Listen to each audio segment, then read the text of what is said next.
नमस्कार। आपका अखबार के इस अंक में आपका स्वागत है। मैं हूं प्रदीप सिंह। राहुल गांधी की नादानियां, अब नादानी के अलावा और कोई शब्द इस्तेमाल करना शायद ठीक नहीं होगा, इसलिए नहीं इस्तेमाल कर रहा हूं, नहीं तो शब्द तो कोई और इस्तेमाल करना चाहिए था। लेकिन राहुल गांधी की नादानियों से विपक्ष को तो छोड़ दीजिए, विपक्ष से मतलब यहाँ मेरा सत्ता पक्ष से है, उनके विरोधियों को, राजनीतिक विरोधियों को तो छोड़ दीजिए, उनके समर्थकों में भी बेचैनी होने लगी है। राहुल गांधी ने जो मेरी नज़र में बहुत शर्मनाक काम किया, जो संसद में फ़ोटो दिखाया हलवा सेरेमनी की, उसको लेकर जो है राहुल गांधी के बड़े समर्थकों और मोदी के बड़े विरोधियों में भी जो है वो एक बेचैनी है। और ऐसा ही एक नाम है प्रताप भानु मेहता का। प्रोफेसर हैं, लेखक हैं, विचारक हैं और प्रधानमंत्री नरेंद्र मोदी में उनको जो है वो डिक्टेटर नज़र आता है और राहुल गांधी, सोनिया गांधी में शायद उनको डेमोक्रेट नज़र आते हैं। प्रधानमंत्री नरेंद्र मोदी के बारे में तो कई बार लिख चुके हैं और वो उन लोगों में हैं जिनका मानना था कि तीसरी बार नरेंद्र मोदी आ गए तो इस देश से जनतंत्र खत्म हो जाएगा, जनतंत्र खतरे में पड़ जाएगा, संविधान खतरे में पड़ जाएगा।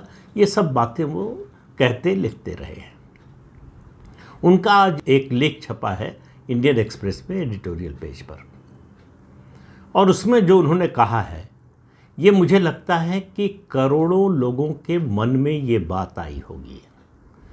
हलवा सेरेमनी पर जो राहुल गांधी का कर्तव्य था, उसे कर्तव्य ही कहेंगे, उसकी उन्होंने आलोचना की है और बड़ी गंभीर आलोचना की है और कई बड़े गंभीर सवाल भी उठाए। उन्होंने पहली बात ये कही कि वो चित्र दिखाने का मतलब, उससे ये संदेश देने की राहुल गांधी कोशिश कर रहे हैं कि बजट की वैधता इस बात से निर्धारित होगी कि उसके बनाने वालों की जाति क्या है। तो उन्होंने कहा ये बात तो मानी जा सकती है, कोई कहे अगर कि बजट जो है वो प्रिविलेज लोगों के हित का ध्यान रखता है या अमीरों के हित का ध्यान रखता है, इस आधार पर उसकी आलोचना समझ में आ सकती है। लेकिन क्या खराब बजट अगर उसको पिछड़ा वर्ग के लोग बनाएं तो अच्छा हो जाएगा? उन्होंने जो शब्द इस्तेमाल किया, इसके लिए राहुल गांधी ने जो किया है, उन्होंने कहा ये चीप रेटोरिकल ट्रिक है, ये मुख्य मुद्दे से ध्यान भटकाने की कोशिश है। ये मैं नहीं कह रहा हूँ, बीजेपी का कोई नेता नहीं कह रहा है, सरकार का कोई मंत्री नहीं कह रहा है, ये वो शख्स कह रहे हैं जो मोदी के घोर विरोधी माने जाते हैं। और कांग्रेस पार्टी का मतलब उसका होता है, अगर आप मोदी का विरोध कर रहे हैं कांग्रेस का समर्थन करते हैं, और कांग्रेस अपने इकोसिस्टम का उनको पार्ट मानती है। वो कांग्रेस को उस तरह से मानते हैं या नहीं मानते हैं ये उनको पता होगा। और उससे भी गंभीर बात उन्होंने कही, बड़ी गंभीर बातें कही हैं। इस लेख में ज़रूर पढ़ना चाहिए, अगर आपके लिए संभव हो तो आप सब लोगों को वो लेख ज़रूर से पढ़ना चाहिए। उन्होंने कहा कि दरअसल ये सामाजिक न्याय की ओर ध्यान दिलाने के आवरण में सामाजिक न्याय से ध्यान हटाने की कोशिश है। भारत में कोई व्यक्ति जो है जाति से ऊपर नहीं है, और जो जाति से ऊपर होने का दावा करते हैं वो दरअसल अपने प्रिविलेज को छिपाने की कोशिश करते हैं। उन्होंने कहा कि इस बात से कोई इनकार नहीं कर सकता कि हर प्रोफेशन को इंक्लूसिव होना चाहिए, समावेशी होना चाहिए, यानी सभी वर्गों के लोगों का प्रतिनिधित्व होना चाहिए।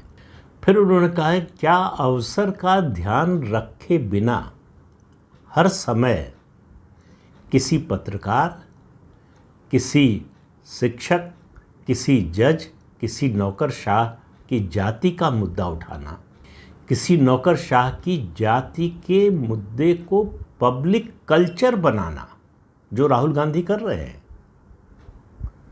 दरअसल राहुल गांधी इसी की कोशिश कर रहे हैं।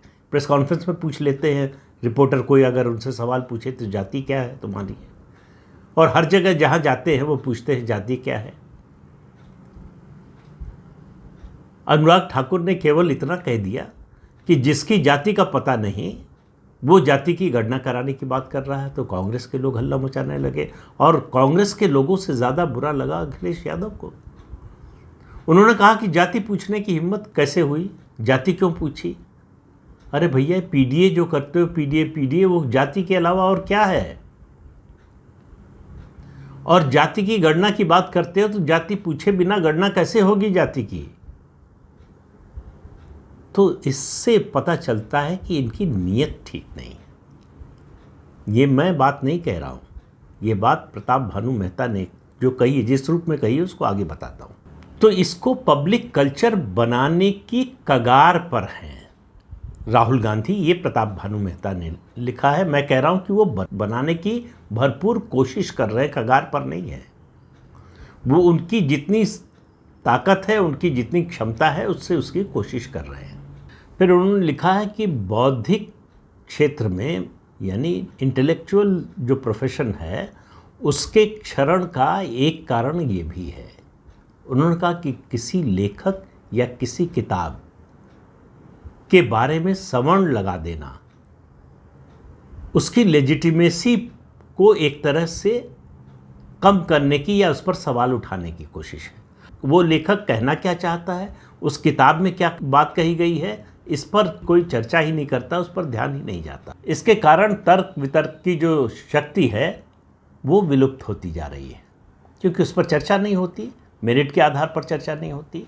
केवल ये उसको लेबल कर दिया जाता है कि ये लेखक अगर सवर्ण है, ये किताब अगर किसी सवर्ण ने लिखी है, तो उस पर चर्चा करने की ज़रूरत नहीं है। उसको एक लेबल दिया जाता है कि ये जो है बायस्ड ही होगी, इसमें ऐसी कोई बात नहीं कही गई होगी जो न्यायपूर्ण हो। ये मैं कह रहा हूँ, उन्होंने नहीं कहा कि न्यायपूर्ण हो। उन्होंने कहा सामाजिक न्याय के नाम पर जो पहचान दी जाती है व्यक्ति को, वो सामाजिक न्याय को और ज़्यादा नुकसान पहुँचाती है। क्या लोगों की पहचान, उनकी आइडेंटिटी सिर्फ उनकी जाति है? क्या व्यक्ति जाति के अलावा और कुछ नहीं है? और फिर उन्होंने एक जो सवाल उठाया है, कायदे से मुझे लगता है कि सत्ता पक्ष के लोगों को उठाना चाहिए था। उन्होंने कहा कि सिंसियर ब्यूरोक्रेट्स द्वारा बनाए गए बजट को अगर इस आधार पर नीचा दिखाने की कोशिश हो रही है कि उनकी जाति क्या है, उनकी जाति पूछी जा रही है, तो फिर सवाल ये है कि नेता प्रतिपक्ष क्या है?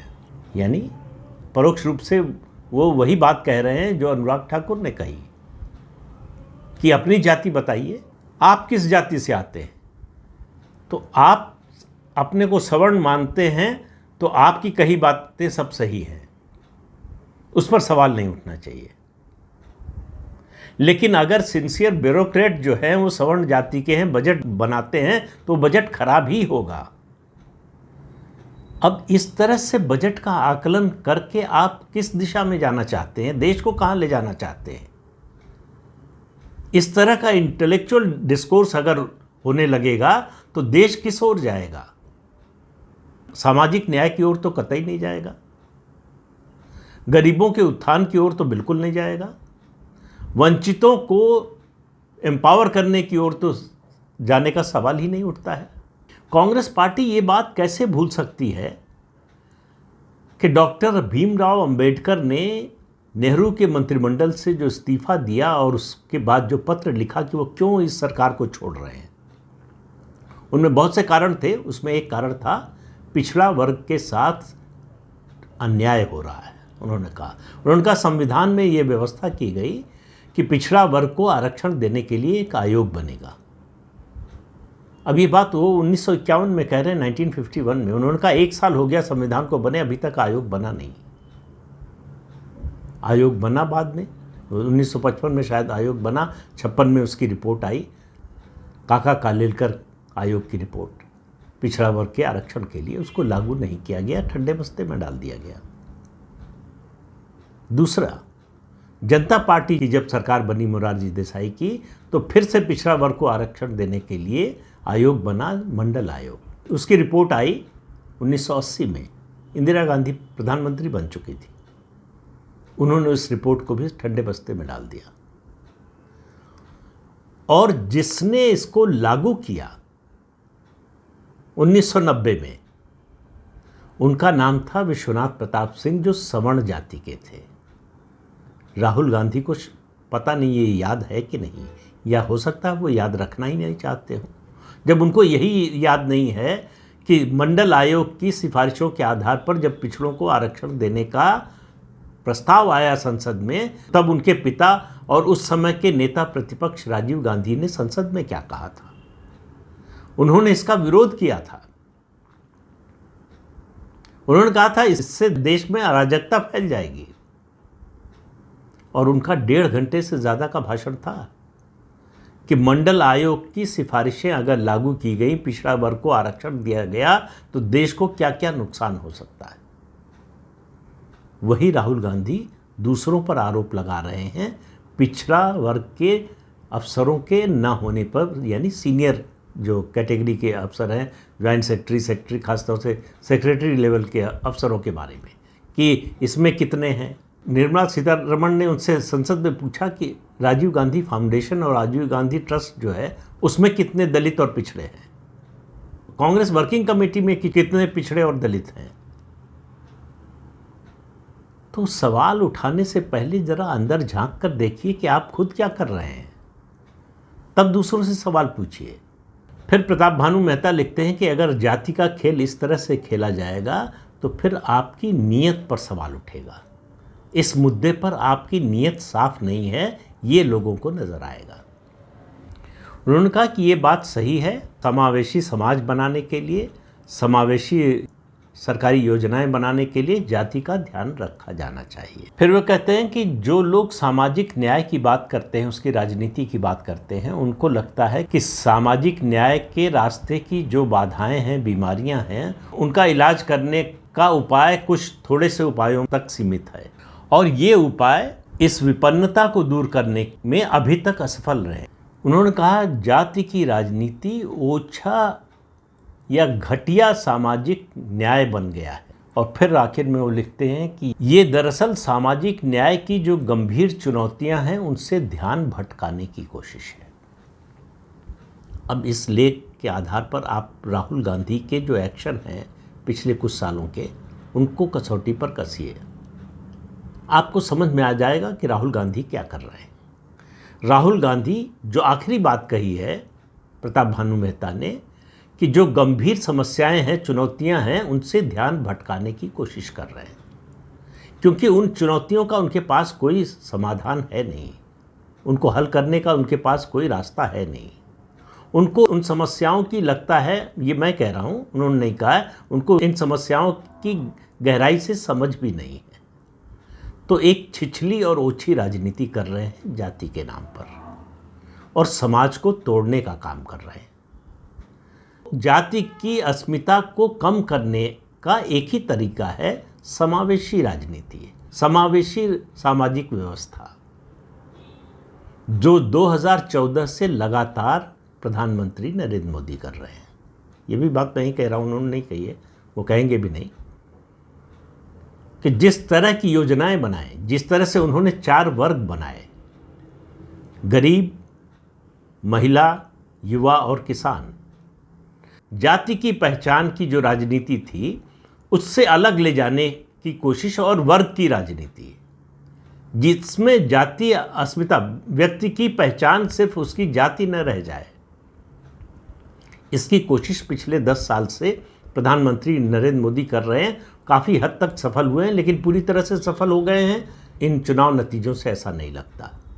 तो इस दिशा में अभी बहुत काम करने की ज़रूरत है। लेकिन राहुल गांधी जो कर रहे हैं, मुझे लगता है कि इस लेख से ये भी पता चलता है कि उनके जो समर्थक हैं वो भी उनसे निराश हो रहे हैं कि ये व्यक्ति जो है किसी तरह की गंभीर राजनीति नहीं कर सकता। बात अपनी ख़त्म करूंगा प्रधानमंत्री के उस एक वाक्य से जो उन्होंने संसद में कहा कि तुमसे ना हो पाएगा। तो ये राहुल गांधी से ना हो पाएगा। तो इस अंक में इतना ही। अगले अंक में फिर मिलेंगे किसी नए मुद्दे के साथ। तब तक के लिए अनुमति दीजिए। आपसे अनुरोध है कि ये चैनल देखिए, शेयर कीजिए, लाइक कीजिए और सब्सक्राइब जरूर कीजिए। नमस्कार।